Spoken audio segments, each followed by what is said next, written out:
Syekh Ahmad Mutamakin merupakan wali Allah yang berada di Desa Kajen, Kecamatan Margoyoso, Kabupaten Pati, Jawa Tengah. Beliau bukan berasal dari Kajen, tetapi beliau berasal dari Jawa Timur, tepatnya di kota Tuban, putra dari penggede atau saat ini disebut Adipati Tuban. Mbah Sambu adalah nama kecil Mbah Mutamakin. Nama yang dibangun oleh Sumo Hadi Wijaya bin Sumo Hadi Negara bin Sumo Hadi Ningrat bin Sultan Hadi Wijaya atau Jaka Tingkir, pendiri Kerajaan Pajang. Jaka Tingkir adalah menantu Tenggerono dari Kerajaan Demak. Mbah Mutamakin masih termasuk darah biru. Sejak kecil beliau dibesarkan dan digembleng langsung oleh bapaknya sendiri tentang keilmuan. Setelah itu, beliau menuntut ilmu di negeri Timur Tengah, tepatnya di Yaman, dan beliau tidak hanya belajar di Yaman saja. Dari beberapa pendapat kajian termasuk Gus Umar sendiri, Mbah Mutamakin adalah orang yang sangat menggilai ilmu sampai dimanapun akar ilmu itu berasal, Mbah Mutamakin selalu mengejar ilmu itu sampai kemanapun. Meskipun harus ke negeri Arab, Madinah, Mekah, sehingga beliau sangat dikenal dengan sosok pejuang keilmuan atau rumah akan ilmu. Gus Dur pernah bilang bahwa Mbah Mutamakin berasal dari Persia dan pernah menuntut ilmu di sana. Setelah menuntut ilmu, orang-orang tidak bisa menerima akal nalarnya Mbah Mutamakin dari beberapa cerita. Ada sebuah mitos Mbah Mutamakin pergi ke Arab itu naik murid dari bapaknya, yaitu berupa jin. Saat kembali dari haji dan menuntut ilmu di sana, pas di tengah perjalanan jinnya penjara kepada Mbah Mutamakin dengan tidak mengantarkan kembali ke Tuban, akan tetapi Mbah Mutamakin dilemparkan ke laut. Setelah dilemparkan ke laut dan terhanyut-hanyut, beliau ditolong oleh ikan meladang, sejenis ikan layar. Kemudian ikan meladang atas Mbah Mutamakin di laut selatan, yaitu Laut Cebolek. Konon sebutan Cebolek berasal dari kata cebul-cebul melek. Oleh sebab itu, anak cucu atau masyarakat Kajen dilarang memakan ikan meladang dan hukumnya haram. Karena ikan tidak dipercaya oleh masyarakat lokal, ikan tersebut telah menolong Mbah Mutamakin, sosok yang berperan penting dalam penyebaran Islam di Kajen. Hal ini sangat tidak percaya. Setelah beliau sampai di Cebolek, beliau berpindah-pindah ke daerah-daerah lain, yaitu di Bulumanis yang khususnya di Sawah Bango atau sekarang disebut Desa Bulumanis Lor. Di sana juga ditemukan sumur Mbah Mutamakin.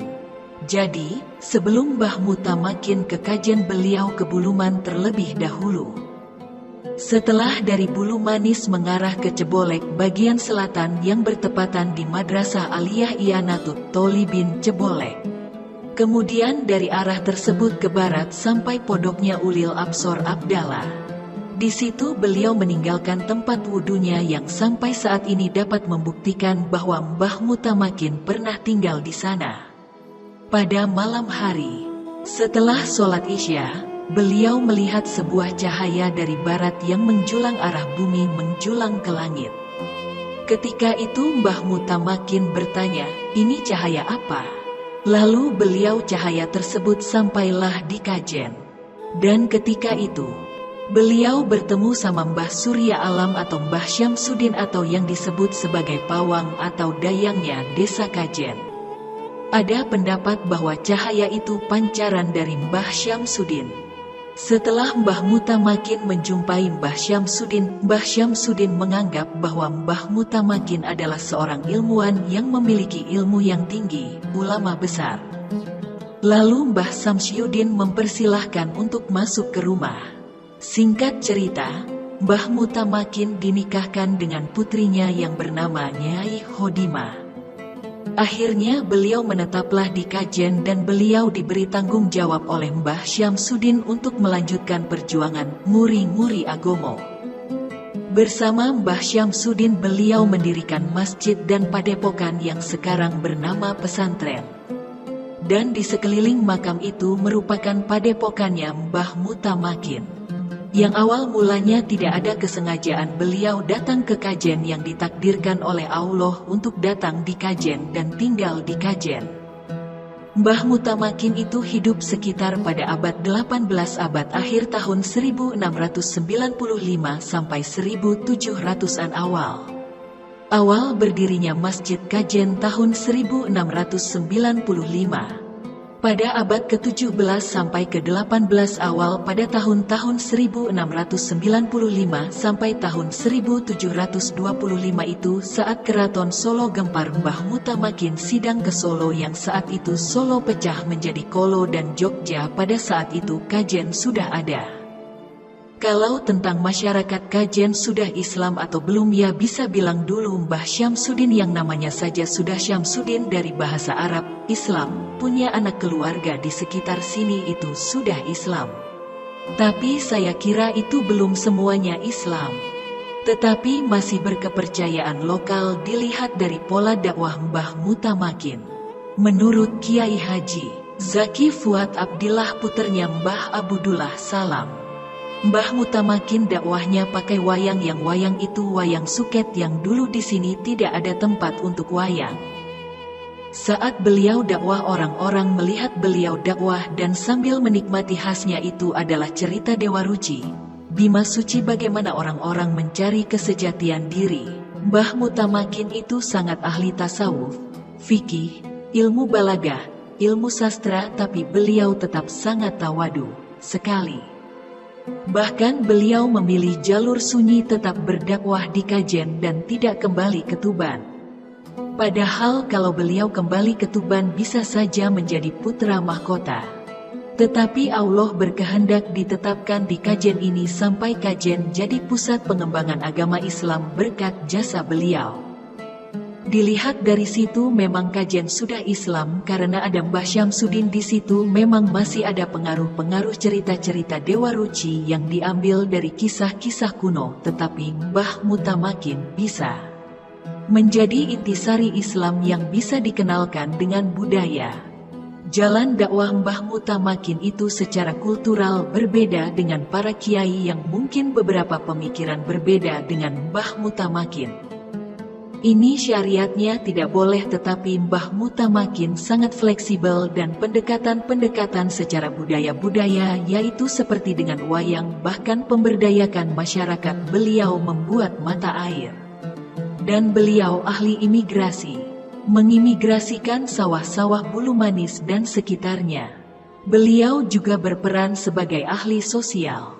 Tidak hanya dalam keilmuan agama dilihat dari Mbah Ronggo Kusumo Ngemplak itu adalah salah satu murid Mbah Mutamakin yang terkenal dalam bidang ekonomi itu karena sangat memperdaya dari dakwahnya itu. Sampai masyarakat tidak terasa. Masyarakat pun langsung masuk Islam secara panggilan hati nurani tanpa adanya paksaan. Saat Islam dikenalkan tidak hanya serta-merta hukum Islam saja, tetapi bagaimana masyarakat itu tertampung terwadai kebutuhan mereka mulai dari kebutuhan sehari-harinya, kebutuhan batin dan dohir. Menurut buku Zainul Bilal Birzawi dari pendapat para ahli dan para sesepuh Kiai Nur Husain Jabar Mbah Mutamakin dulunya saat di Kajen sendiri mengajarkan tentang tasawuf dan fikih. Menerangkan tentang Islam yang secara kultural sampai beliau dituduh. Di suatu saat ada tamu dari sarang bertamu dan dijamukan oleh Mbah Mutamakin lauk ikan pindang dimakan sehabis-habisnya. Itu ita dikomentari oleh Mbah Mutamakin, anjing saya saja makan tidak sampai memakan kepala ikan. Itu adalah ungkapan atau sindiran kepada tamu bahwa bertamu itu tidak boleh rakus. Dan tamu itu tersinggung akhirnya tidak suka dengan Mbah Mutamakin. Ada salah satu cerita lain di Keraton Solo menyatakan bahwa kurang nyaman atau tidak terganggu dengan pola dakwah Mbah Mutamakin karena beliau secara budaya di sini ada perbedaan bahwa naungan negara. Ada undang-undangnya atau pada zaman itu adalah perintah raja. Zaman dulu Kajen masih di bawah kendali Solo Surakarta jadinya pada zaman dahulu Mbah Mutamakin dilihat, oh ini kok bisa membuat santri-santri banyak mengaji di Kajen yang dari mana-mana. sehingga bisa menjadi kekuatan yang bisa mengkhawatirkan keraton, apalagi Mbah adalah keturunan raja yang Mbah Mutamakin difitnah rencana ilmu yang sesat manugaling kawulo Gusti, yang artinya melenceng dari agama Allah kepada masyarakat. Mbah juga sampai dipanggil oleh Demang Kurawang atau dari Keraton Solo sampai geger pada zaman itu dipimpin oleh Paku Buwono II. Awalnya kerajaan masih Kartasurya sampai kerjaannya berganti jadi Surakarta yang kasusnya Mbah masih tetap sampai dipanggil ke Surakarta untuk disidang mempertanggungjawabkan pola dakwahnya yang melenceng. Singkat cerita ada 40 orang dan hanya satu permintaan atau 2 orang itu pun Mbah tanpa melihatkan keilmuannya yang tinggi. Mbah bisa membuat Raja Sunan Paku Buwono menyatakan bahwa Mbah tidak bertanggung jawab dan dibebaskan dari segala tuduhan bahkan saat kembali Mbah dengan kemenangannya. Jika Mbah Mutamakin pada saat itu kalah, beliau akan dipenjara dan dikembangkan pancung sampai mati seperti cerita Siti Jenar yang menggambarkan pancung ajaran-ajaran yang sewaktu-waktu oleh masyarakat. Tetapi, hakikat adalah ajaran yang tinggi sekali. Sunan Pakubuwana berkata, "Jika aku tidak belajar dari Mbah Mutamakin aku akan mati kafir." Sepulangnya dari Surakarta dan kembali ke Kajen lagi, Kajen telah menjadi tanah perdikan yang statusnya tanah yang bebaskan dari segala pajak yang merdeka. Dulu ketika daerah Kajen dipungut pajak dari Belanda, jadinya Kajen tidak pernah dijajah karena dilindungi oleh kerajaan dari Keraton Solo. Meskipun tanah merdeka, Kajen banyak kiai-kiai yang gugur seperti bapaknya Mbah Sahal Mahfuz termasuk diculik oleh Belanda dan gugur karena dibatalkan rakyat lalu dimakamkan di Ambarawa. Kalau beliau tenang-tenang saja di Kajen, beliau tidak diusir oleh Belanda. Tetapi beliau ingin membantu rakyat jalanan yang hartanya dirampas oleh Jepang. Perjuangan Mbah Mutamakin tidak sampai di situ saja tapi skala nasional. Kalau sekarang itu ada kiai Kajen yang bermasalah sampai ke istana negara, itu saja Mbah Mutamakin berani datang ke sana dan akhirnya presiden mengatakan bahwa ini tidak dapat berbicara. Melihat dari kejadian itu dirangkum dalam serat Cebolek yang ditulis oleh Yusodik Kurobu II dari Keraton Surakarta Punjangga Keraton Mbah Mutamakin. Mbah Mutamakin kembali dihadiahi putri Solo yang bernama Nyai Zulaiha yang dimakamkan di belakang makam Mbah Mutamakin, yang istri kedua dan tidak memiliki keturunan. Jadi hubungan antara Kajen dengan Solo sangat erat sekali. Maka dari itu orang Kajen mempunyai sifat yang berani. Tahun 1958 itu baru ada kepala desa. Meskipun ada kepala desa, keputusan masih ada di tangan para keturunan. Di sini para kiai sangat dihormati dan keputusan kiai itu keputusan yang sangat mutlak, sehingga Kajen itu seperti sistem kerajaan dan kepala desa itu hanya sebagai pelengkap administrasi pemerintahan negara. Dalam dakwah Mbah Mutamakin targetnya tidak hanya diukur dalam jalan dakwahnya. Mbah Mutamakin sebenarnya tidak ada target, tidak hanya sejak dia percayanya saat hidup, melainkan sampai sekarang. Kajen adalah mata rantai yang melukiskan oleh keturunan-keturunan beliau sampai yaumil kiamah. Belakangan sampai akhir pun Mbah Mutamakin selalu memberikan wajangan. Mbah Mutamakin mendirikan masjid peninggalan. Dalam masjid itu ada ornamen dan beberapa ornamen itu adalah wasiat beliau seperti kuntul nyucuk bulan dan ukiran-ukiran yang maknanya yaitu bangau mematok bulan. Yang artinya jadilah kamu keturunan-keturunanku, yang di sini keturunan tidak diartikan secara biologis, secara ideologis. Kamu itu layaknya bangau yang membumi yang bisa terbang. Tapi dia juga bisa terbang tinggi. Jadilah sampai mematuk bulan dan jadilah penerang, dan bulan diibaratkan sebagai cahaya kalau malam menerangi seluruh alam. Maknanya jadilah kamu seperti bulan yang menerangi semua peradaban di mana semua cita-cita kamu yang bulan. Jadi punya keinginan itu, jangan tanggung-tanggung dan patuklah bulan yang membumi.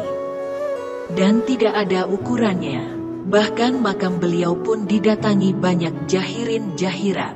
Mbah Mutamakin selama hidupnya selalu berdakwah dan sampai wafatnya beliau tetap berdakwah. Menurut sesepuh Mbah Mutamakin hidupnya sampai umur 90 tahun.